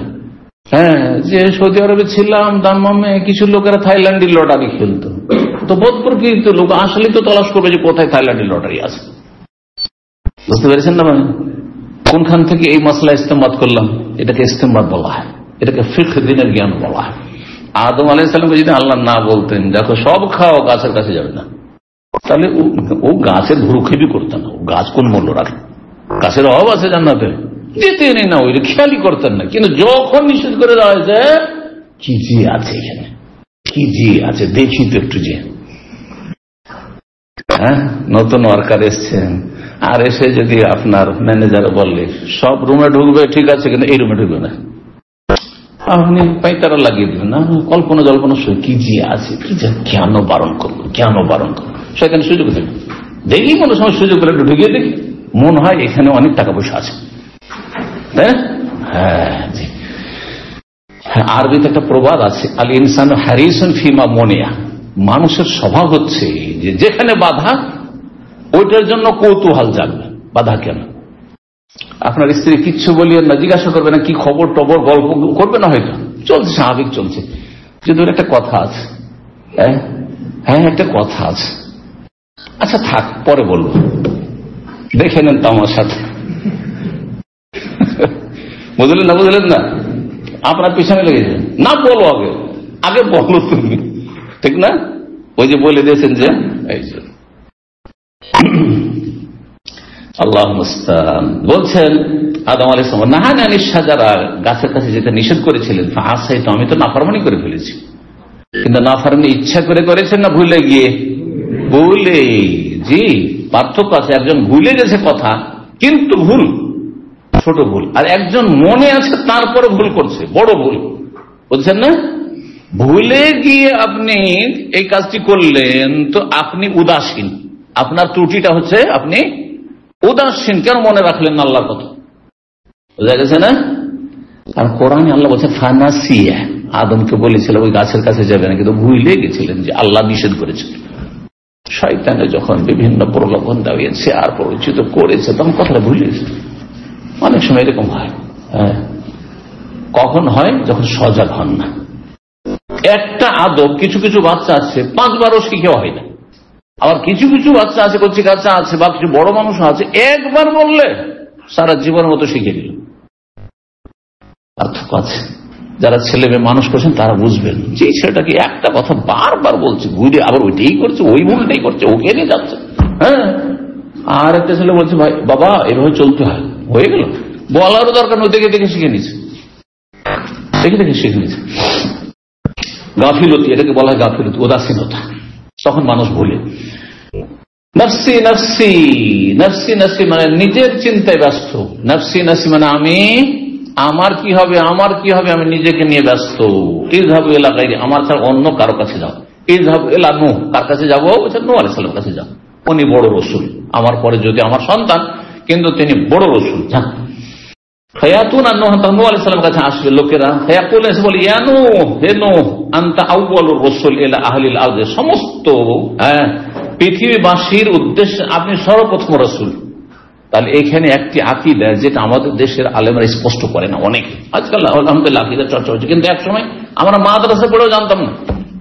মনে করতাম যে প্রথম নবী আর রসুলকে আদম, নবী রসুল প্রথম আদম, না প্রথম নবী আদম, কিন্তু প্রথম রসুল নূহ আলাইহিস সালাম। দেখেন দলিল হচ্ছে হাদিস আউয়ালুর রাসূল, কারণ আদম আলাইহিস সালাম যুগে শিরক ছিল না, মূর্তি পূজা ছিল না, মাজার পূজা ছিল না, বেদাত ছিল না, গোমরাহি ছিল না। সুতরাং তখন ওই দাওয়াতের ফিল্ডে, অমুসলিমদের দাওয়াতের ফিল্ডে ছিল না। কিন্তু নূহ আলাইহিস সালামের যুগে আস্তে আস্তে কাফের বিশাল একটা সংখ্যা হয়ে গেছে মানব জাতি, কাফের মুশরিক পৌত্তলিক মূর্তি পূজারী। সুতরাং এখন রাসূলের প্রয়োজন হয়েছে, নবী যার কাছে ওহী আসে, ওহী আসতে আল্লাহর পক্ষ থেকে নবী হয়ে গেছেন। কিন্তু রসুল যার কাছে ইসলামের বিধি বিধান বিস্তারিত এসেছে এবং তাকে বলা হয়েছে যে সংশোধন করে দেন, তো এই কাজটা নূহ আলাইহিস সালাম করেছেন প্রথম। শিরক করিও না, এক আল্লাহর ইবাদত করো, এটা বলারই প্রয়োজন হয়নি কার? আদম আলাইহিস সালাম, কারণ সবাই ফিতরাতের উপর আছে, যুগ যুগ ধরে ফিতরাতের উপর। তারা শিরক কুফরি জানতো না। তো প্রথম রসুল আপনি, ওয়াসাম্মাকাল্লাহ আবদান শাকুর, আল্লাহ আপনাকে আখ্যায়িত করেছেন শুকরগুজার বান্দা হিসাবে। ইন্নাহু কানা আবদান শাকুর, আল্লাহ কোরআনে বলেছেন। আমার তারা, আপনি কি দেখছেন না, ইলা মা নাহনু ফি, কি আমরা বিপদে আছি, আল্লাহ তারা ইলা মা বালাগানা, কি আমাদের পরিস্থিতি হয়েছে আপনি বুঝতে পারছেন না, দেখছেন না। আল্লাহ তাসফালানা ইলা রব্বিকা, আপনার রবের কাছে আমাদের যে সুপারিশ করবেন না। সুপারিশ মানে আল্লাহর কাছে আখিরাতে দোয়া, হাসর মাঠের দোয়া, দরখাস্ত, আরজি। এই না যে গায়ের যে ক্ষমতা দেখানো, আমি আমার কোটা দেন, না না না, কেন কোন কোটা মোটা নেই আখিরাতে, হাসর মাঠে কোটা টোটা নেই, জি কারো কোটা নেই, জি যোগ্যতা হিসাবে জান্নাতে যাবে। হ্যাঁ, যে তোমার এত কোটা থাকলো, সৎ হোক আর অসৎ হোক আর পাপী হোক, আর সবকে নিয়ে চলে যাবো, না না না না। এই জন্য এই কোটা কোটা মোটা এত লোক, এই রং বর্ণ, এগুলি আসলে ইসলাম বিরোধী কাজ, আসলে ইসলাম বিরোধী কাজ। যোগ্যতার ভিত্তিতে এগিয়ে যাবে, যোগ্যতার ভিত্তিতে মানুষ এগিয়ে যাবে। জি, তো আল্লাহ তৌফিক দান করুন। আর এটা হচ্ছে ইনসাফ, সুবিচার। আল্লাহ সুবিচার করা তৌফিক দান করেন সকল স্তরের মানুষকে, জুলুম থেকে আল্লাহ বাঁচিয়ে রাখেন। তো বলছিলাম যে, বলছেন আপনি কি আমার রবের কাছে সুপারিশ করবেন না? ফায়াকুলু, তখন বলবেন নূহ আলাইহিস সালাম, রব্বি গাযিবাল ইয়াওমা গাযাবান, আমার রব আজকে এত রাগান্বিত হয়েছেন, লাম ইয়াগদাব ক্বাবলাহু মিসলাহু, এই ইতিপূর্বে কোনদিন এত রাগান্বিত আল্লাহকে দেখিনি। ওয়ালা ইয়াগদাব বাদাহু মিসলাহু, আর এইরকম রাগান্বিত মনে হয় জীবনও কখন আর হবেন না। এত রেগে আছেন আল্লাহ রাব্বুল আলামিন হাসর মাঠে। নফসি নফসি, আমি নিজের চিন্তায় ব্যস্ত আছি, আমি নিজেকে নিয়ে পেরেশান আছি। ইতুন নবিয়া, চলে যাও শেষ নবী মুহাম্মদ সাল্লাল্লাহু আলাইহি ওয়াসাল্লামের কাছে, সংক্ষেপে যাও, ইব্রাহিমের কাছে যাও, যাও মুসার কাছে যাও, যাও ঈসার কাছে যাও, হাদিস রয়েছে। কিন্তু কেউ রাজি হবে না, বলছে নাম পারবো না, পারবো না, আমার দ্বারা হবে না, আমার দ্বারা হবে না। সবাই নিজের নিজের একটা ত্রুটি বা দুর্বল একটা পয়েন্টের কথা বলে অব্যাহতি নিয়ে নিবে। কিন্তু নবী সাল্লাল্লাহু আলাইহি ওয়াসাল্লামের কাছে যখন লোকের আসবে দল বেঁধে, তখন বলবেন আনা লাহা, আমি এই সুপারিশ করতে পারবো। এটার নাম হচ্ছে শাফাতে উজমা। শাফাতে উজমা মানে বৃহৎ শাফাত, সারা বিশ্বের সমস্ত মানব জাতির জন্য শাফাত, সমস্ত মানুষের জন্য শাফাত একমাত্র শেষ রাসূল মুহাম্মদ সাল্লাল্লাহু আলাইহি ওয়াসাল্লাম করবেন। আর বাকি অন্যরা নিজ নিজ উম্মতের লোকের জন্য। নবী সাল্লাল্লাহু আলাইহি ওয়াসাল্লামের শাফাত বিস্তারিত আলোচনা আমার আছে, একটি আলোচনায় কয়েক রকমের শাফাত, আর সবগুলি শাফাত নবী সাল্লাল্লাহু আলাইহি ওয়াসাল্লামের জন্য আছে। তার মধ্যে সবচেয়ে বড় যে শাফাত, সেটি একমাত্র নবী সাল্লাল্লাহু আলাইহি ওয়াসাল্লামের সাথে খাস, অন্য কোন নবী রাসূলও করতে পারবেন না। এই মর্যাদা তাদের দেওয়া হয়নি বা এই কাজ তারা করতে পারবেন না, সাহস করবেন না। বলছেন যে যাও নবীর কাছে চলে, শেষ নবীর কাছে চলে যাও। ফায়াতুনি, নবী বলছেন আমার কাছে সবাই আসবে। আসজুদু তাহতাল আরশে, তখন আমি বলবো যে ঠিক আছে আমি পারবো, আমি করব। তার আরশের নিচে গিয়ে আমি কি করব? সেজদায় লুটিয়ে পড়বো। তো আল্লাহর কাছে গিয়ে গাজর আমি করবেন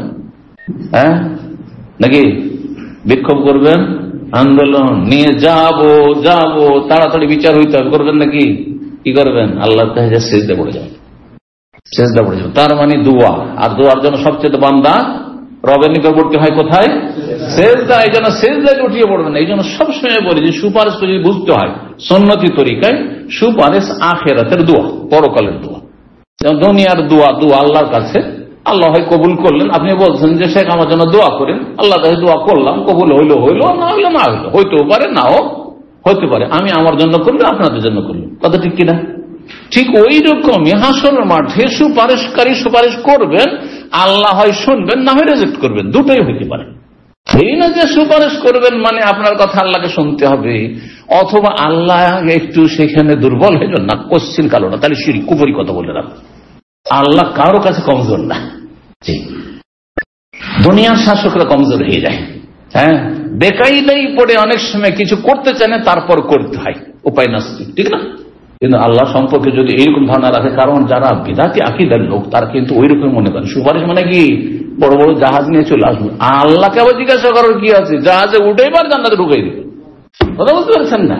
এগুলো কুফরি কথা, এগুলো শিরকি কথা, এগুলো গাজরামি কথা, অবৈধ হারাম কথা। এগুলো বরং আল্লাহর কাছে গিয়ে দরখাস্ত করবে।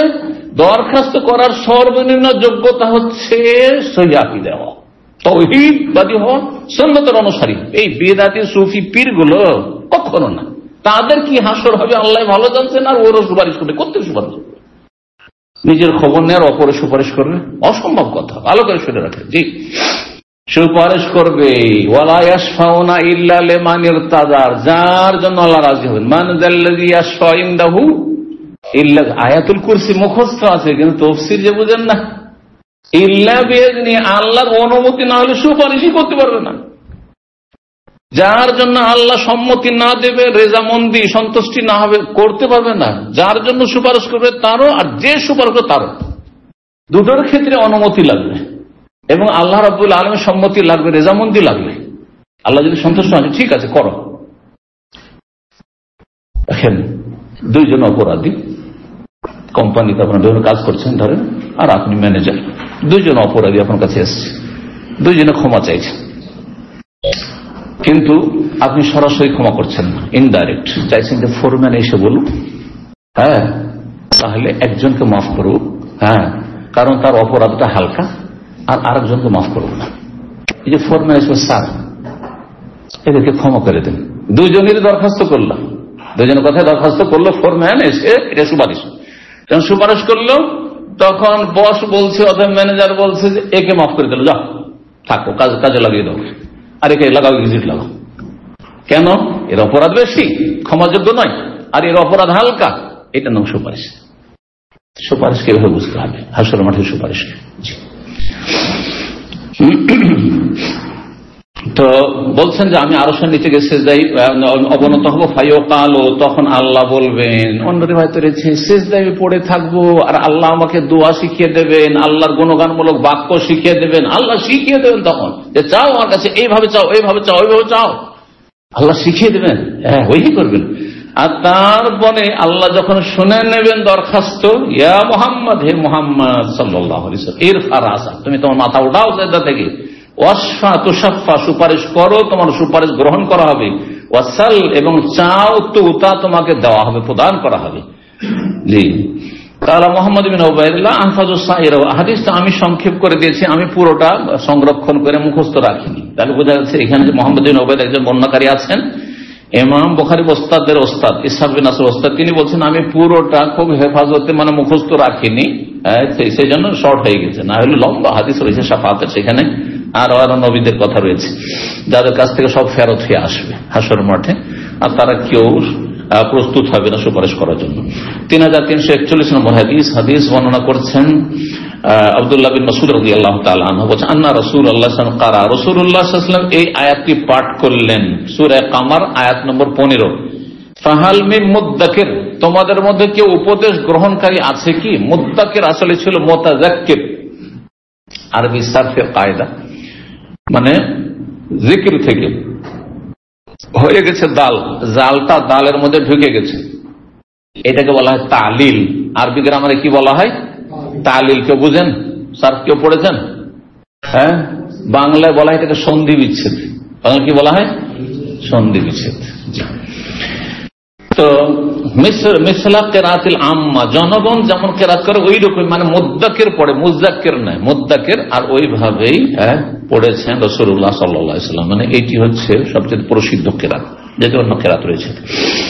4 নম্বর অধ্যায় বাবুন বা বাবু, এই অধ্যায় হচ্ছে এই আয়াতের তাফসীর সম্পর্কে। ওয়াইন্না ইলিয়াস মিনাল মুরসালিন, ইলিয়াস আলাইহিস সালাম রাসূলগণের অন্তর্ভুক্ত, তিনি নবী রাসূল ছিলেন। ইলিয়াস নবী আলাইহিস সালামের কথা আসলে ইয ক্বালা লিকওমি, স্মরণ করো যখন তিনি তার সম্প্রদায়কে হেদায়েতের কথা বলতে গিয়ে বলেছিলেন আলা তাত্তাকুন, তোমরা কি আল্লাহকে ভয় করবে না? আর তারপর ওয়া তারাকনা আলাইহি ফিল আখিরিন, পরবর্তীদের জন্য স্মরণীয় করে রেখেছি। এই ইলিয়াস আলাইহিস সালাম ও তার আদর্শকে পরবর্তীদের জন্য স্মরণীয় করে রেখেছি। ওয়া তারাকনা আলাইহি ফিল আখিরিন, ইব্রাহিম আলাইহিস সালামের আদর্শকে আল্লাহ কিয়ামত পর্যন্ত স্মরণীয় করে রেখেছেন।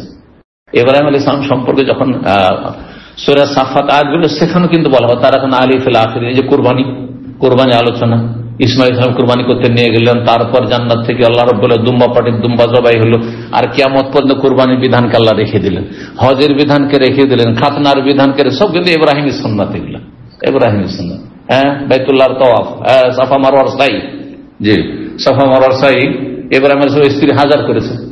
কথা রাখেন আলাইহি ফিল আখিরিন, লোকে কিয়ামত পর্যন্ত স্মরণীয় করে আল্লাহ রেখে দিয়েছেন। তার এই কাজগুলি তখন যদি শেষ হয়ে যায়, সমাপ্ত হয়ে যেত, তো মানুষ জানতো না, কিন্তু সবাই জানছে। হ্যাঁ, যে হজে এই করতে হয়, এই করতে হয়, এই করতে হয়, এগুলো ইব্রাহিম আলাইহিস সালাম সুন্নাত। তারপর জামরায় পাথর মারে, এটাই ইব্রাহিমের সুন্নাত। ইব্রাহিম আলাইহিস সালাম শয়তানকে পাথর ছড়েছিল ওখানে। এখন আমি শয়তানকে মারি না, জামরায় মারি, জামরা হাদিস আছে, এই জন্য শয়তানকে মারা কথাটি বলবেন না। কিন্তু ইব্রাহিম আলাইহিস সালামকে যখন বিভ্রান্ত করতে চেয়েছে, হ্যাঁ, যে তুমি ছেলেকে জবাই করতে, এটা ঠিক হচ্ছে, ছেলেকে কেউ জবাই করে, তখন পাথর ছুঁড়েছিলেন যে আল্লাহর হুকুম পালন করতে চেয়েছে, আর তুমি এখানে আমাকে বিভ্রান্ত করতে আসছো। হ্যাঁ, আমার মায়া মমতা জাগাইতে আসছো, তুমি গুমরাহ করতে আসছো। ইবনে আব্বাস রাদিয়াল্লাহু তাআলা আনহু বলছেন, এই আয়াতগুলো তারাকনা আলাইহি ফিল আখির কোথায় রয়েছে 123 থেকে 129 বেশ কিছু আয়াতের তাফসীরের দিকে ইঙ্গিত করে দিয়েছেন। বলছেন ইবনে আব্বাস, ইউযকারু বিখাইরিন, মানে ওয়া তারাকনা আলাইহি ফিল আখিরিন, মানে কল্যাণের সাথে তাকে স্মরণ করা হয়। যত নবী রাসূল আছে তাদেরকে সবাইকে সম্মানের সাথে স্মরণ করা হয়, কল্যাণের সাথে স্মরণ করা হয়। নবীর নাম আসলে দেখেন আলাইহিস সালাম বলছেন না, বলছেন না, ইব্রাহিম আলাইহিস সালাম, মূসা আলাইহিস সালাম, শান্তির দোয়া করছেন আপনি ভালো মানুষদের জন্য। সাহাবীর নাম আছে রাদিয়াল্লাহু আনহু, রাদিয়াল্লাহু আনহু। এটা হচ্ছে পরবর্তীদের জন্য স্মরণীয় করে রাখা, জি, কল্যাণের সাথে তার আলোচনা করা। সালামুন আলা ইলিয়াসিন, ইলিয়াসিন ওই ইলিয়াসের আর একটি মানে উচ্চারণ হচ্ছে ইলিয়াসিন। যেমন মারিয়াম, তাই না? মারিয়াম কার মায়ের নাম? ঈসা আলাইহিস সালাম মায়ের নাম। মারিয়ামকে ইংরেজিতে মেরি বলা হচ্ছে, ইংরেজিতে কি বলা হচ্ছে? মেরি। মারিয়ামের আরেকটি রূপ হচ্ছে মারিয়া। মারিয়াম থেকে মারিয়া, কিন্তু ওই মারিয়া প্রথম কে বলতে পারেন? মুজেস। ঈসা আলাইহিস সালামকে জিসাস বলা হচ্ছে, আর জিসাসে বাংলা গেল তখন যিশু খ্রিস্ট। আমরা প্রায় বলি যিশু খ্রিস্টের জীবনী, অথচ হ্যাঁ মুসলিম দেশে যিশু খ্রিস্ট লেখাই যায় জন্য ঈসা আলাইহিস সালাম লিখতে হবে, তাই না? কারণ আমাদের কোরআনের ভাষা, হাদিসের ভাষা ঈসা, বোঝা গেছে কিনা? মুসলিমদের লেখা হবে সেটা ভিন্ন বিষয়। এইরকমই ইব্রাহিমের বিভিন্ন উচ্চারণ রয়েছে, বরং কেরাত রয়েছে। আব্রাহাম, আর এই আব্রাহাম ইহুদি খ্রিস্টানদের আব্রাহাম আছে, আব্রাহাম লিঙ্কনের গণতন্ত্র, যে গণতন্ত্র আছে রাজতন্ত্রের চাইতে নিকৃষ্ট গণতন্ত্র। এই গণতন্ত্র বলতে বাক স্বাধীনতা আছে, হ্যাঁ, তারপরে দাবি দেওয়ার স্বাধীনতা। কোথায় স্বাধীনতা আছে? স্বাধীনতা নেই, ওর বলছে গণতন্ত্র। কোথায় গণতন্ত্র আছে? এই জন্য বলছে আসলে গণতন্ত্র ইউরোপ আমেরিকা ছাড়া আমাদের পূর্ব দিকে কোথাও গণতন্ত্র নেই। গণতন্ত্রের নামে এখন একতন্ত্র, জুলম, অত্যাচার, শোষণ।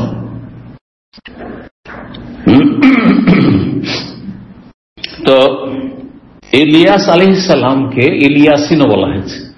ইলিয়াসিন তিনি নবী ছিলেন। কেউ কেউ বলেছেন যে ইলিয়াসই হচ্ছেন ইদ্রিস আলাইহিস সালাম, মানে ইলিয়াসের নাম হচ্ছে, অপর নাম হচ্ছে ইদ্রিস। যেমন ইয়াকুব আলাইহিস সালামের আরেকটি নাম ছিল কি? ইসরাইল। কুল্লু তামে কানা হিল্লাল লিবানি ইসরাইলা ইল্লা মা হাররামা ইসরাইলু আলা নাফসি। তবে ইসরাইল আলাইহিস সালাম নবী যেটা নিজের জন্য হারাম করেছেন, ওটের গোশত হারাম করে দিয়েছিলেন তিনি একটা অসুখের কারণে, যেটা ওটের গোশত খাবো না, এই জন্য ইহুদিরা ওটের গোশত খায় না, বুঝছেন? তো বলছেন, কেউ কেউ বলেছেন যে ইদ্রিস হচ্ছে ইলিয়াস। তবে সঠিক মত হচ্ছে অধিকাংশদের কাছে ইলিয়াস আলাদা নবী আর ইদ্রিস আলাদা নবী। হ্যাঁ, এই টোটাল 25 জন নবীর কথা কোরআনে কারিমে রয়েছে, ইলিয়াস সহ। তো বলছেন এখানে ইবনে মাসউদ থেকে বর্ণিত, আর ইবনে আব্বাস থেকে, দুইজনই বলেছেন, আব্দুল্লাহ বিন আব্বাস আর আব্দুল্লাহ বিন মাসউদ কি আন্না ইলিয়াস হয় ইদ্রিস, ইলিয়াসই হচ্ছেন ইদ্রিস। আর দুই সাহাবীর মত হচ্ছে ইলিয়াস আলাইহিস সালামের অপর নাম হচ্ছে ইদ্রিস আলাইহিস সালাম। কিন্তু তারপরে ইমাম বুখারী রাহিমাহুল্লাহ ইলিয়াসের পরে ইদ্রিসের অধ্যায় নিয়ে আসছেন। তার ইমাম বুখারী বলছেন যে না, ওইটা নয়, বরং ঠিক হচ্ছে দুজন ভিন্ন ভিন্ন নবী। এটা ইমাম বুখারীর মত। 5 নম্বর অধ্যায় যখন বাবু যিকরে ইদ্রিস আলাইহিস সালাম, এই অধ্যায় হচ্ছে ইদ্রিস আলাইহিস সালামের আলোচনা সম্পর্কে।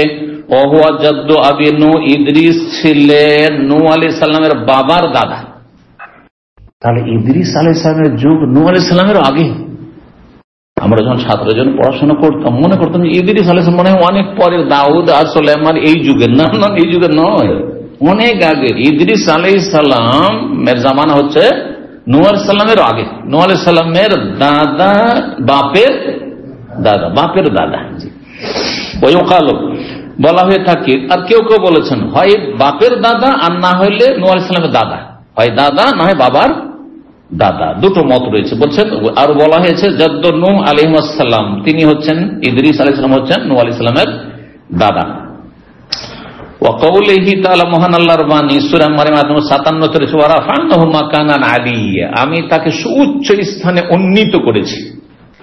ওয়াজকুর ফিল কিতাব ইদ্রিস ইন্নাহু কানা সিদ্দীকান নাবিয়্যা ওয়া রাফা'নাহু মাকানান আলিয়্যা, তিনি সত্যবাদী সিদ্দিক ছিলেন এবং নবী ছিলেন, আর তাকে আমি উঠিয়েছি, উন্নীত করেছি মাকানান আলিয়া, মানে সুউচ্চ স্থানে। সুউচ্চ স্থানে উঠিয়েছি মানে কি? এর মানে হচ্ছে বড় সম্মান দান করেছে, সম্মানিত করেছে। ওনাকে অনেক বড় মর্যাদা, অনেক ওপরে উঠানো হয়েছে, মানে কি সম্মানিত করা হয়েছে, তাই না? কিন্তু এখান থেকে কেউ কেউ আরেকটি ভুল অর্থ নিয়েছে। আর তার বলছে যেমন ঈসা আলাইহিস সালামকে আকাশে উঠিয়ে নেওয়া হয়েছে জীবিত, তেমন ইদ্রিস আলাইহিস সালামকে আকাশে উঠিয়ে নেওয়া হয়েছে। আর এগুলো আমাদের দেশীয় বক্তাদের, ইন্ডিয়া বাংলাদেশের বক্তাদের কিন্তু লেকচার এগুলো, হ্যাঁ, যে ইদ্রিস আলাইহিস সালামকে চৌথা আসমানে উঠিয়ে নেওয়া হয়েছে বা কোন আসমানে উঠিয়ে নেওয়া হয়েছে। আসলে না, জীবিত একমাত্র উঠানো হয়েছে কাকে?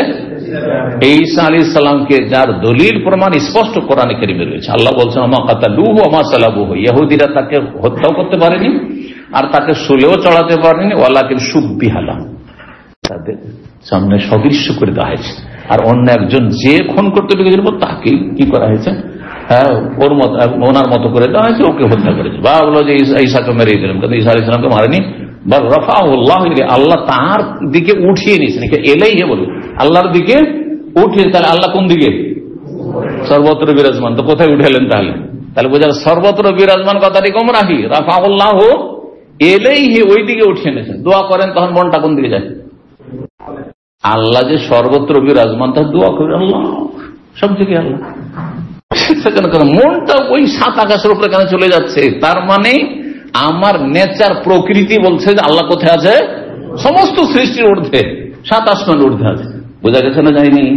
এই জন্য ওলামারা বলেছেন যে আল্লাহ আকাশে আছেন, এর দলিল কোরআন, এর দলিল হাদিস, এর দলিল হচ্ছে মানুষের আকল, বিবেক বুদ্ধি, এর দলিল হচ্ছে ফিতরাত, মানুষের নেচার, প্রকৃতি, হ্যাঁ, মানুষের অনুভূতি, সবগুলি দলিল, এতগুলি দলিল মানুষের অনুভূতি হাড়ে হাড়ে অনুভব করছে।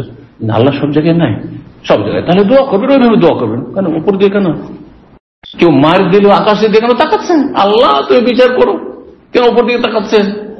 ইসলামের কিছুই জানে না, তারপর যে বলছে আল্লাহ সর্বত্র বিরাজমান, গোমরা আকিদা গোমরা, ও যদি মার খায় আল্লাহ তুমি বিচার করো, আকাশে দিয়ে তাকাবে। বুঝতে পেরেছেন না? কারণ আপনার নেচারে দলিল দিচ্ছে যে না রে, আল্লাহ সব জায়গায় নেই, আল্লাহ উপরে আছে। বিষয়গুলো মনে রাখবেন। তাওহীদ 3342 নম্বর হাদিস। হাদিস বর্ণনা করছেন ইবনে শিহাব জোহরি আনাস মালিক রাদিয়াল্লাহু তাআলা আনহু থেকে, ওয়াকানা আবু যার রাদিয়াল্লাহু ইউহাদ্দিসু, আবু যার রাদিয়াল্লাহু তাআলা হাদিস বর্ণনা করছেন, আন্না রাসূলুল্লাহ সাল্লাল্লাহু আলাইহি ওয়াসাল্লাম ফরিজান সাফি বাইতি, রাসূলুল্লাহ সাল্লাল্লাহু আলাইহি ওয়াসাল্লাম বলেন, আন্না রাসূলুল্লাহ কাল, রাসূলুল্লাহ সাল্লাল্লাহু আলাইহি ওয়াসাল্লাম বলেন যে আমার বাড়ির ছাদকে কি করা হলো? বিদীর্ণ করা হলো, ছাদটাকে ছিদ্র করা হলো। হাদিস এত লম্বা যে আর কমপক্ষে আধা ঘন্টা লাগবে। সুতরাং এখানে আজকে থেমে যাচ্ছি। হাদিস কিন্তু হাদিস মোটামুটি এর আগে হয়েছে। কিসের হাদিস? মেরাজের হাদিস। হাদিস আসছে নবী সাল্লাল্লাহু আলাইহি সাল্লামের ছাদ ছিদ্রকে উঠিয়ে নেওয়া হয়েছিল। বাড়িটি কার ছিল? নবী সাল্লাল্লাহু আলাইহি ওয়াসাল্লাম বাড়ি, এখানে বলা হয়েছে বাইতি। আর এক হাদিসে রয়েছে উম্মে হানির বাড়ি ছিল। আর এক হাদিসে রয়েছে যে মসজিদ হারামের কাছে থেকে নেওয়া হয়েছিল। তিনটির সমন্বয় এটা শুধু আজকে শোনেন, আর তারপরে ইনশাআল্লাহ জুমাবারে যখন আসবে ইনশাআল্লাহ পুরো লম্বা হাদিস তর্জমা করবো। আর এই কিছুদিন আগে কিন্তু মেরাজের হাদিসের আলোচনা এসছে এর আগে। তো মূলত নবী সাল্লাল্লাহু আলাইহি ওয়াসাল্লাম ছিলেন উম্মে হানির বাড়ি, কারণ মক্কায় তো নবীর বাড়ি ছিল না। নবী সাল্লাল্লাহু আলাইহি ওয়াসাল্লাম বাড়িতে সেদিন না, বাড়ি ছিল তখন মক্কাতে, তো মেরাজ তাই না, মক্কায় ছিল, কিন্তু নবী সাল্লাল্লাহু বাড়িতে সেদিন ছিলেন। তিনি আলী রাদিয়াল্লাহু তাআলা বড় বোন, নবী সাল্লাল্লাহু আলাইহি ওয়াসাল্লামের চাইতেও বয়োজ্যেষ্ঠ বোন উম্মে হানি তার বাড়িতে সেদিন রাত্রে ছিলেন। আর হঠাৎ করে ঘরের ছাদ কি করা হলো? চাল ছিদ্র করা হলো। আর ছিদ্র করে তারপরে নিয়ে আসা হলো মসজিদে হারাম। মসজিদে হারামে নিয়ে আসা হলো। মসজিদে হারামে সেখানে জমজম পানি দিয়ে কি করা হলো? বক্ষ বিদীর্ণ করে, কলিজার অপারেশন করে পরিষ্কার পরিচ্ছন্ন ধুয়ে দেওয়া হলো। আর তারপর এখান থেকে তখন সফর শুরু হলো, নৈশ ভ্রমণ শুরু হলো। কোথায়? বাইতুল মুকাদ্দাসে প্রথম, আর তারপর সেখান থেকে আকাশপথে। বোঝা গেছে না? তাহলে কথা সব জায়গায় ঠিক আছে। আমার বাড়ি যে বলেছেন, মানে বোনের বাড়ি, মানে নিজেরই বাড়ি। নিজের বাড়িতে কোথায়? তাই জন্য নিজের বাড়ি বলা হয়েছে। আপনি যদি নিজের বাড়িতে না থেকে পাশের বাড়িতে আপনার চাচার বাড়ি আছে বা আপনার, তাহলে এটাকে সাধারণ বলে আমাদের বাড়িতে, আমাদের বাড়িতে ছিলাম, তো এইভাবে বলা হয়েছে আসলে আর কি। আল্লাহ তাআলা আলাম ওয়া সাল্লাল্লাহু আলা মুহাম্মদ ওয়া আলা আলিহি ওয়া সাহবিহি আজমাইন।